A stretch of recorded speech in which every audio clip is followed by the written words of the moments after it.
Hello and welcome to this special edition of the News Desk of the World of Concacaf podcast. It is Concacaf Nations League draw day for Concacaf. I'm Eric Schmitz, I'm Jonathan Slape. And I'm Donald Wine. and we are going to run down the results of the draw and talk about the 24-25 Concacaf Nations League, the next edition of the greatest competition in global athletic sport. I feel like Larry Bird today. I feel like walking in like who's ready to finish second? Because we're going for a four-peat now, the United States. This is becoming even more fun for us. Like never lost. Not getting boring. Just We're never never lost. scared. Yeah. And I hope it comes to the point that somebody that sneaks into the if the U.S. is to ever relinquish the crown, which I don't think they will, but if they impossible. do, I do hope it is not Mexico. It's like you get the one team that makes a pop into the CONCACAF semifinals and just gives us a 2012 Greece feel. But yeah, I would love it if it's the 20th anniversary of the World of CONCACAF Nations League, and Mexico hasn't yet to win one. Yeah, we said in the car in the Toyota Corolla on the way to Frisco that there is one team that we would happily give the trophy to, and that is Anguilla. Everyone else, they got to get out of the way. So if Anguilla's not making this work, then we got to hold on to it at least for a couple more cycles so Anguilla can work their way up to A. Donald, can you correct me if I'm wrong? Mexico has never won a Nations League? Never. Never. Let me check my Not notes. once. Zero. They have zero. Zero Nations. Zero. All right. So they've got zero Nations Leagues, but we've got three leagues to talk about. So we've got our draw. We're going to go through the leagues, League C, League B, League A, work our way up as they did in the draw. But before we do that, we do want to talk about the changes. Now, it would not be CONCACAF if they just didn't change things and make shit up from year to year in the same competition. So going into last year, they're like, oh, we're going to do Copa America qualifying. So they decided to rearrange things so the top four teams would get, I don't know, it'd get open windows or whatever they were arguing about. They didn't want to have to go to the islands. Stupid. Absolutely stupid. So they reworked the leagues. So League A, 2 groups of 6. League B, 4 groups of 4. League C, 3 groups of 3. That's continuing from this past year. The change this year, and I don't know if one of you guys wants to talk about it. Jonathan, what's different this year about Leagues B and C? So the change for Leagues B and C is that instead of there being home and away for these games, is we are going to see in League C, we will see a neutral site for all 3 games. In League B, we'll see all 3 groups. And in League B, we'll see like a neutral site or centralized location for each of the individual groups. CONCACAF talked about this being a reason, some of the travel challenges within the region, that this was a way to kind of help make it a little bit more fair. I think you've all, if you've listened to this podcast long enough, you've heard us talk about instances where like such and such team was like, they showed up, they were delayed by like a day and they're coming in like an hour before kickoff. Like we've seen these issues happen quite often. You two have both been victims to different Caribbean cancellations. And so while I am a bit bummed that we're not going to have home matches for some of these teams, because I think that was one of the things that made this special was the fact that there could be some teams that end up playing at home, but like the home and away aspect is the big thing. Well, so in League B specifically, they've already broken out the 3rd best ranked teams in each group will host the September matches. The 2nd best ranked teams will host the October matches, and then the best ranked teams will host the November matches. The teams unable to host matches, CONCACAF will reserve the right to select a venue. Classic CONCACAF just making shit up. That's what we love to see. That they didn't even. So that came out since the draw. when they announced the draw, this is in the format. So in League C, similar to League B, matches in each group will be played at a centralized venue. The second highest ranked teams in each group will host the September matches, and the highest ranked teams will host the October matches. So if you are in League C and you are Anguilla, unfortunately, you're not getting any home games, but you're going to play centralized matches, so you're not getting stranded in Miami between your two games in a window. So there are positives and negatives.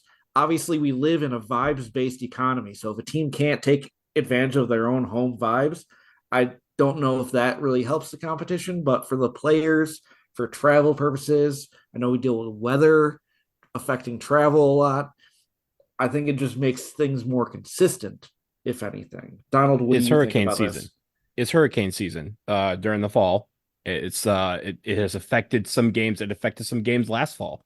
We talked about one hurricane potentially literally disrupting an entire window's worth of games, and they're very lucky. I think it was only one or two games that were either delayed or postponed because of the hurricane. But it's a real deal, and that's not counting all of the cancellations and delays and where you miss flights and stuff. Simply put, Concacaf has said basically, without saying it, that they are tired of putting their faith and the fate of this important tournament in the hands of Caribbean Air. That's what it is. And they need Fair. they need to figure out how to make that work. And to do that, they have to put them all in centralized locations. I will say, for the teams that don't host, we may get the first versions of CONCACAF teams with chips on their shoulder, right? Because if I'm sitting there like, yo, I got to be on the road this whole time, and you want me to qualify, and you want me to do all this stuff, like, I'm coming out there with a chip on my shoulder and saying, oh, you guys think you're the second best team in this group or whatever, you're ranked second best team in this group, watch this. So we're going to see some teams that are going to come out there maybe a little bit more amped than normal because they want to show that despite the fact that they have to play on the road, they can still put up a good fight. Yeah, for sure. All right. I think it's time to get started with the leagues and break these down for you. So, starting with League C. Now, the four relegated teams for this year's competition: St. Kitts and Nevis, Belize falling down to League C for the first time, Barbados, and the Bahamas. Now, again, there are three groups. So, two of these teams falling down from League B are playing each other to get their way back up.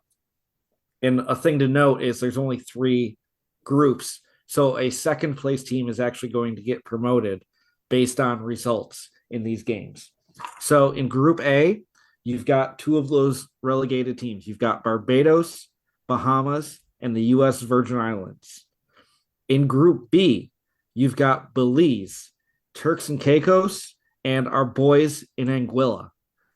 Group C, you've got the Sugar Boys, St. Kitts and Nevis, matched up with the Cayman Islands and the British Virgin Islands. So, four of these teams going up, a group winner and a second place team. What group pops out to you as either the most fun or the toughest? I think the toughest group is Group C, like St. Kitts and Nevis, Cayman Islands, British Virgin Islands.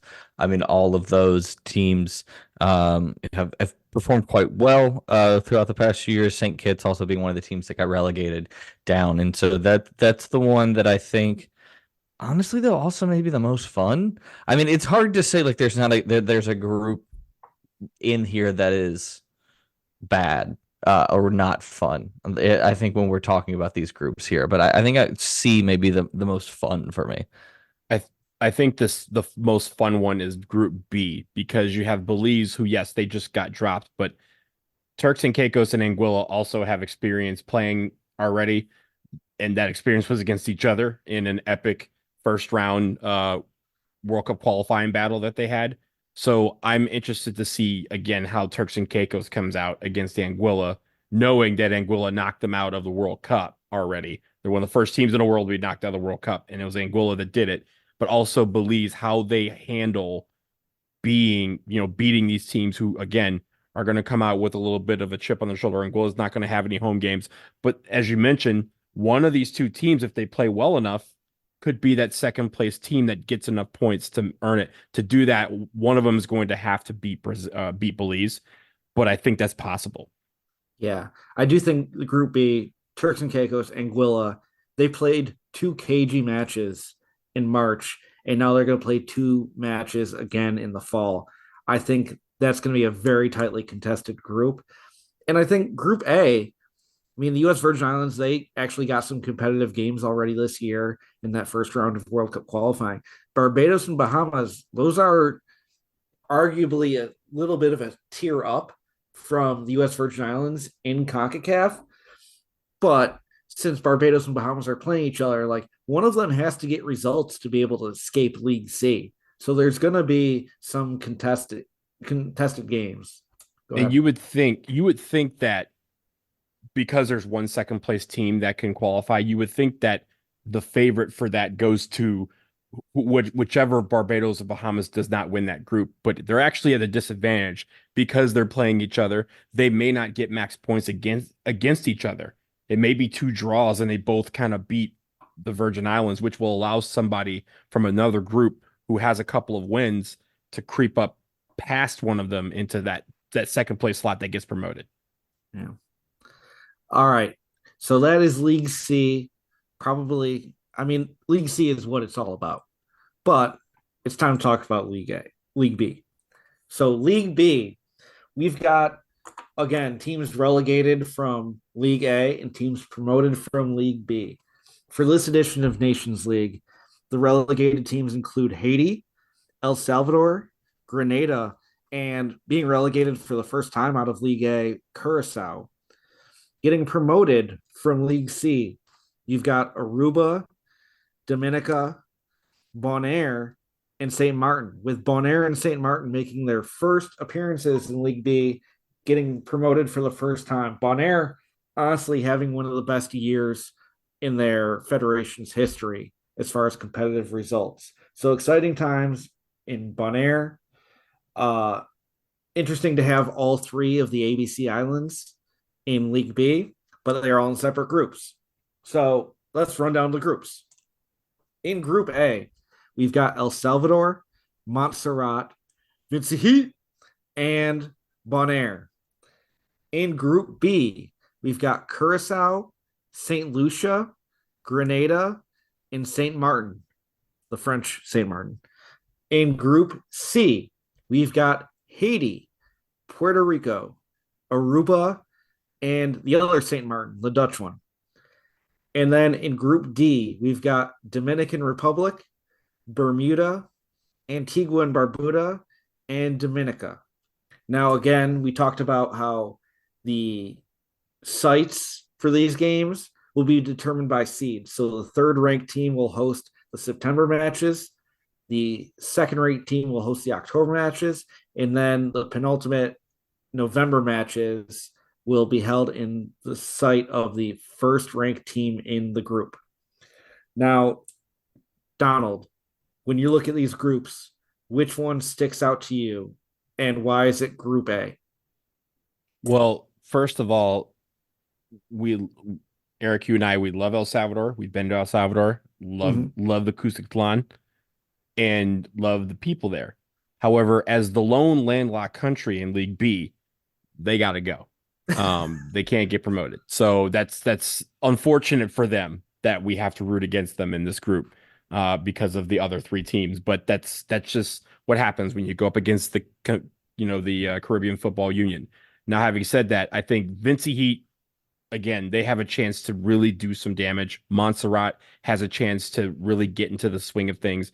And Bonaire being promoted is a real boost for them, and they get to really test themselves against some of these teams. So it'll be interesting to see what happens there. I think another group that you're looking at that I think would be sort of interesting is Group D, because Dominican Republic, very, very strong. Antigua and Barbuda has been in World Cup qualifiers late before. And then you have Bermuda, who has some of the best jerseys in CONCACAF, and Dominica, who, again, just got promoted, wants a chance to really prove themselves against the big boys. And I think that they are steadily improving. I mean, think about where Dominica was during the First Nations League. and how like awful that felt like they were. And now it seems like they're doing much better from a resources standpoint, and also just from a training standpoint, where these guys are playing in some better situations. So I'm interested to see groups A and D how they feel, how they turn out. Yeah. What about you, Jonathan? I mean, I'm looking at Group B. And not only I'm looking at it for a lot of different reasons. Not only is that like if I was to choose a group that I would like to visit the most, so think about, we're gonna have home games in Grenada, home games in St. Lucia and Curacao. I mean, like sign me up. But also, I mean, as far as like from a difficulty perspective too, I mean, I think this is probably our group of death in here when you think about especially Curacao and Grenada. And then even St. Lucia has performed really, really well in these last couple Nations Leagues. And I kind of look at them as potentially that team that makes that step up into Group A for sure. But yeah, Group B is and in C there are some interesting things in there. I mean Puerto Rico. Having a bit of a tough, like I think that should be the second place team in there. I think Haiti's going to run away with it, so it's going to be more of a battle for second place there. Whereas I think with Group B, it's just going to be an all-out slugfest Yeah. throughout that. Yeah. I mean, for me, Group C, yeah, I think Haiti got a great draw. They're going to get their promotion again. I'm really interested to find out where they end up hosting those games in that November window with Dominican Republic also hosting. You would think Dominican would be like the default place to go for these teams, but they'll Group D will also be having games in the Dominican Republic in November. Uh Aruba and St. Martin, the Dutch one, like one of those teams is going to be able to escape relegation, and I think that's really good for them. One of them will be able to stay up for another edition, but Puerto Rico should get some results. They'll hang out in that second spot, but Haiti's going to run away with it. Donald, you did make the point. It's like there's only one, land locked country in the entire League B. So it's just picking islands. But Group A, games in St. Vincent in September, games in maybe in Montserrat in October. I'm really interested to see what ends up happening there. And then El Salvador, like wrapping that group up at the Cuscatlan will be very, very entertaining. Any final thoughts on League B? Go Islands. Go CFU. Yeah. Yes.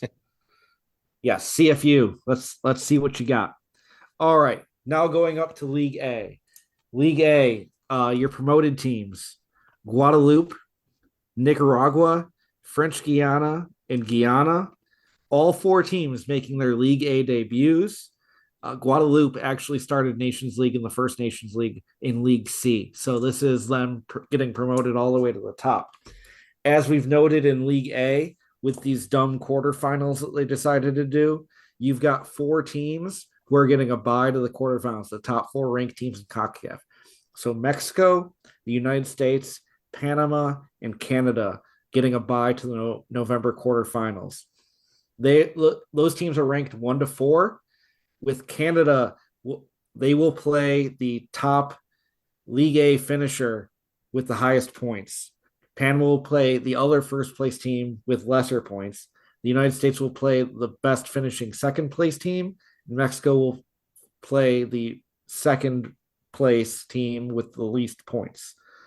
So let's run down the groups for League A for your 24-25 Nations League. In Group A, we've got Costa Rica, Guatemala, Martinique, Guadeloupe, Suriname, and Guyana. In League A Group B, we've got Jamaica, Honduras, Trinidad and Tobago, Cuba, Nicaragua, and French Guiana. Now, we talked about how they were having centralized sites in Leagues B and C. Not the case in League A. League A, each team will play 2 home, 2 away games in the September and October windows, with the top 2 teams in each group advancing to the Nations League quarterfinals. So I think the question is here, which group A, Group B, do you think is the toughest group? Group B, Group B. yeah.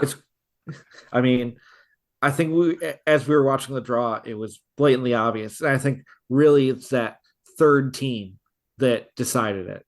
Like that third pot was Martinique and Trinidad and Tobago, and Trinidad and Tobago went to a group that was already had Honduras and Jamaica.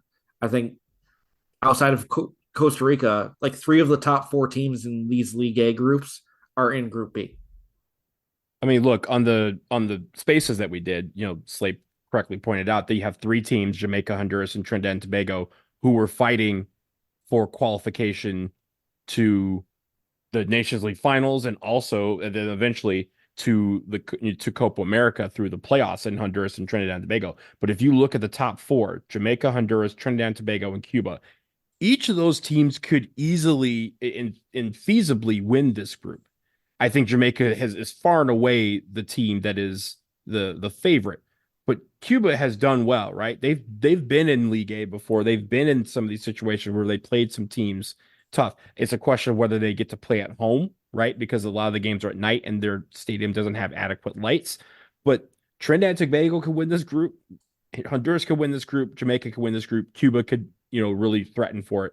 And then you have Nicaragua and French Guiana who could fight and be there. So if I'm Mexico, I'm looking at Group B and saying the team with the fewest points in second place is going to come out of this group, and they're going to be a really tough team.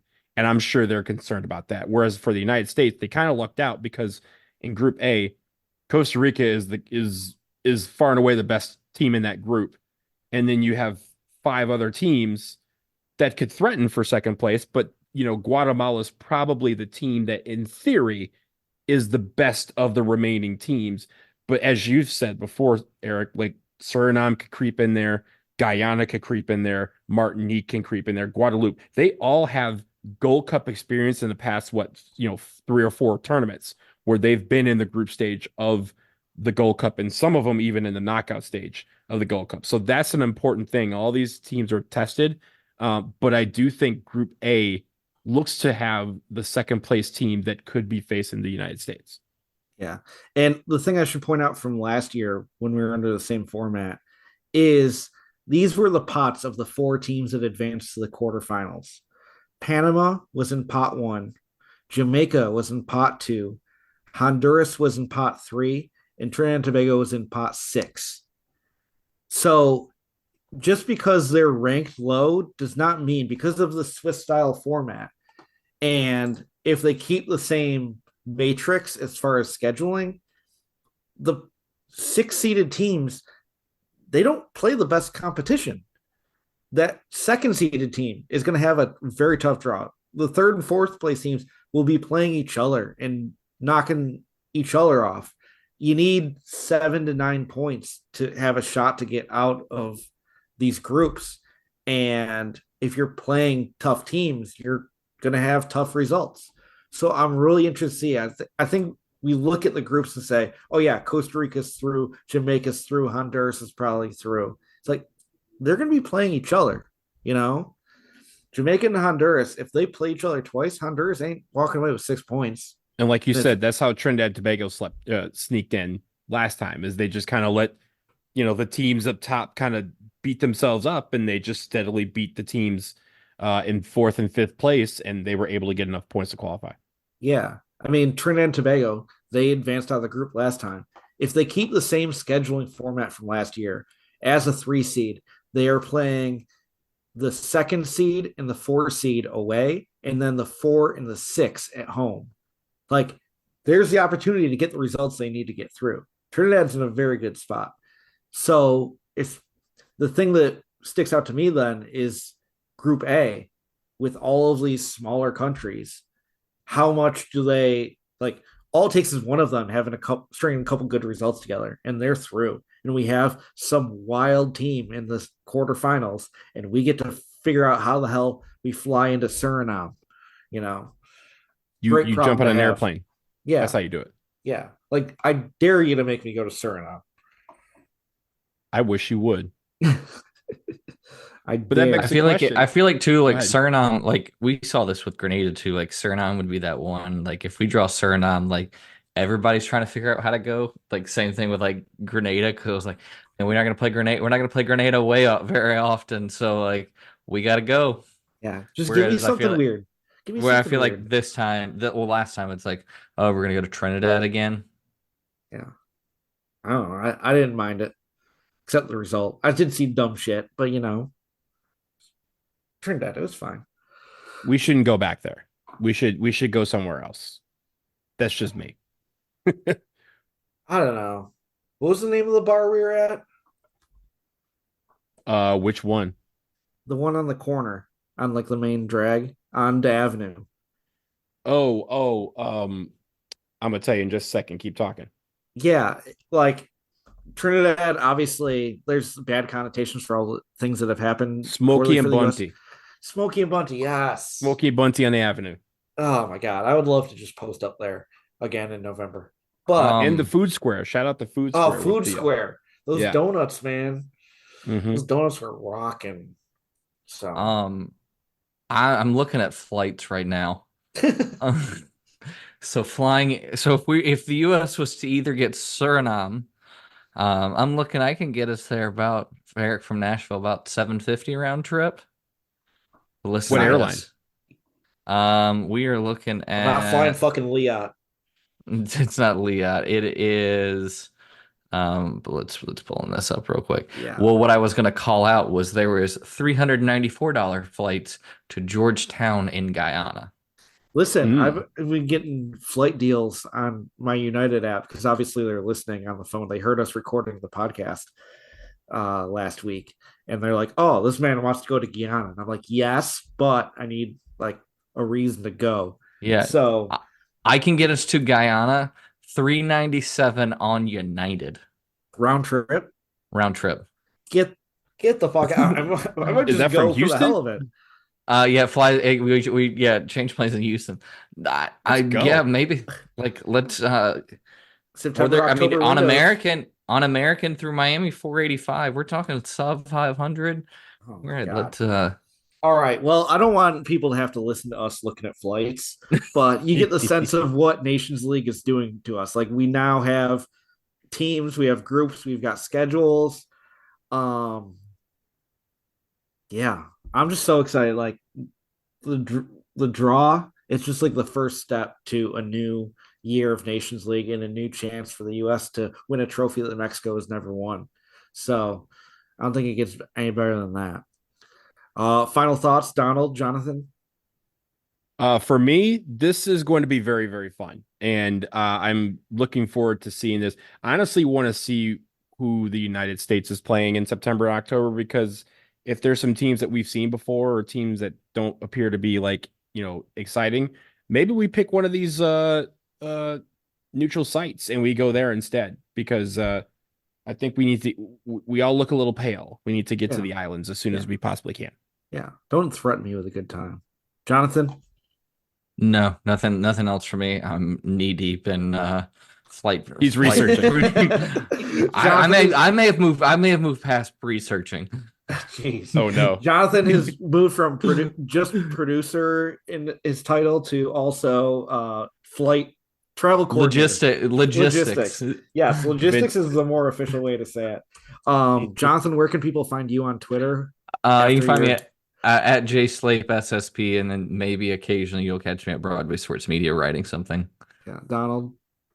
apparently you can also catch Slape at the airport. I am at Blazing DW, and you can find me writing at starsandstripesfc.com.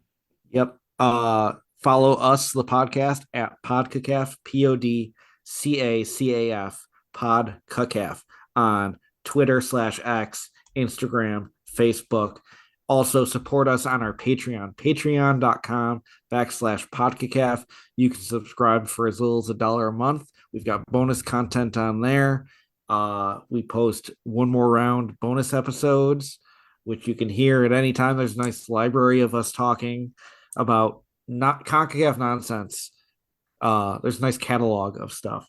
We really appreciate the support of all of our patrons. That's why we get to do this podcast. We can afford to do it thanks to your support. Yeah, Nations League. If you haven't listened to our last laser focus on Guyana, we didn't really settle on how to pronounce it. But anyways, it was a great episode. Make sure you go back and listen to that. Really appreciate it. And yeah, Nations League. We are 4 months away from CONCACAF Nations League. Let's fucking go. Let's get it. Let's go.